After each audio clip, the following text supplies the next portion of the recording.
17 साल जेल में गुजारे, आरोप सिद्ध नहीं हुए और अंतिम फैसला आने से कुछ दिन पहले ही अब्दुल कादिर की मौत हो गई। मकतूब की रिपोर्टर फिदा फातिमा की रिपोर्ट के अनुसार कादिर अक्सर कहा करते थे कि भले ही जेल में गवाए अपने 17 साल उन्हें कभी वापस नहीं मिल सकते, लेकिन वो समाज में सिर उठाकर अपनी बेगुनाही साबित करना चाहते थे।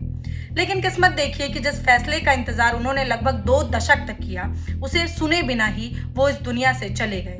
नमस्कार, मैं हूं पाटेश्वरी और इस वीडियो में आज हम बात करेंगे एक ऐसे मामले की जिसने भारत की न्याय व्यवस्था पर फिर से कई गंभीर सवाल खड़े कर दिए हैं। 2008 में बेंगलुरु में सिलसिलेवार बम धमाके हुए थे। इन धमाकों में एक महिला की मौत हुई थी और कई लोग घायल हुए थे। देश दहल गया था। जांच एजेंसियों ने कई लोगों को गिरफ्तार किया और इन्हीं आरोपियों में एक नाम था अब्दुल कादिर का। लेकिन आज चर्चा उन धमाकों की नहीं, बल्कि उस व्यक्ति की मौत की है जो 17 साल तक जेल में रहने के बाद भी अदालत से अपना अंतिम फैसला नहीं सुन पाया।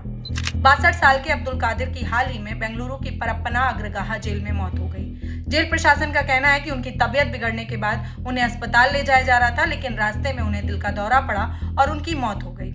कादिर कर्नाटक के कोडागु जिले के रहने वाले थे। उन्हें इस मामले में गिरफ्तार किया गया था और वो पिछले लगभग 17 सालों से जेल में ही बंद थे।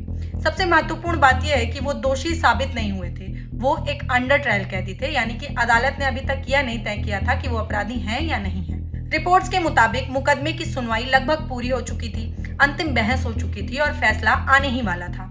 कुछ रिपोर्ट में दावा किया गया कि सुप्रीम कोर्ट ने निचली अदालत को समय सीमा के भीतर फैसला सुनाने को कहा था और जुलाई में फैसला आने की संभावना थी।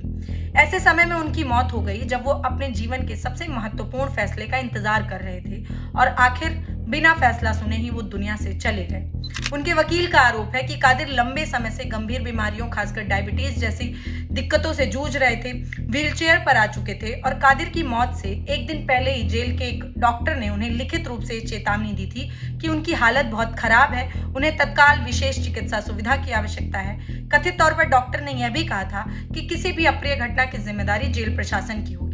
वकील का यह भी कहना है कि बेहतर इलाज और मेडिकल बेल की मांग की गई थी, लेकिन पर्याप्त चिकित्सा सुविधा नहीं मिल सकी।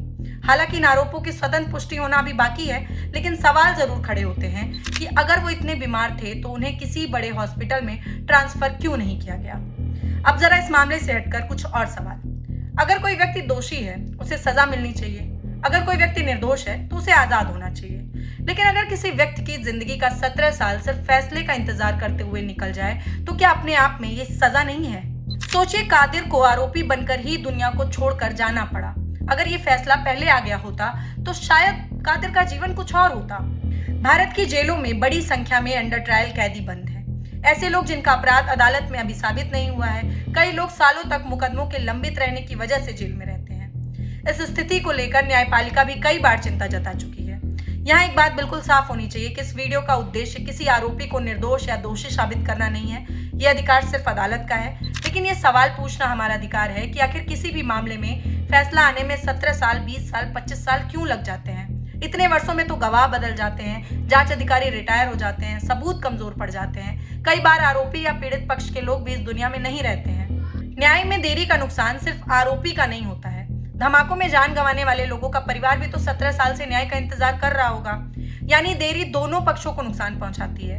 अंत में सवाल सिर्फ अब्दुल कादिर का नहीं है, सवाल उस व्यवस्था का है जहां किसी व्यक्ति का पूरा जीवन अदालत के फैसले का इंतजार करते हुए बीत जाता है। अगर वो दोषी था तो फैसला जल्दी क्यों नहीं आया? अगर वो निर्दोष था तो 17 साल तक जेल में क्यों रहना पड़ा? और अगर इन सवालों का जवाब हमारे सिस्टम के पास नहीं है तो फिर हमें न्याय व्यवस्था में सुधार की बात गंभीरता से करनी होगी, क्योंकि न्याय सिर्फ होना ही नहीं चाहिए, समय पर भी होता हुआ दिखना चाहिए। आपकी क्या राय है? क्या 17 साल तक किसी अंडर ट्रायल को जेल में रखना न्याय व्यवस्था की विफलता है या नहीं? कमेंट करके जरूर बताइएगा। हमें फॉलो करना, सब्सक्राइब करना मत भूलिएगा।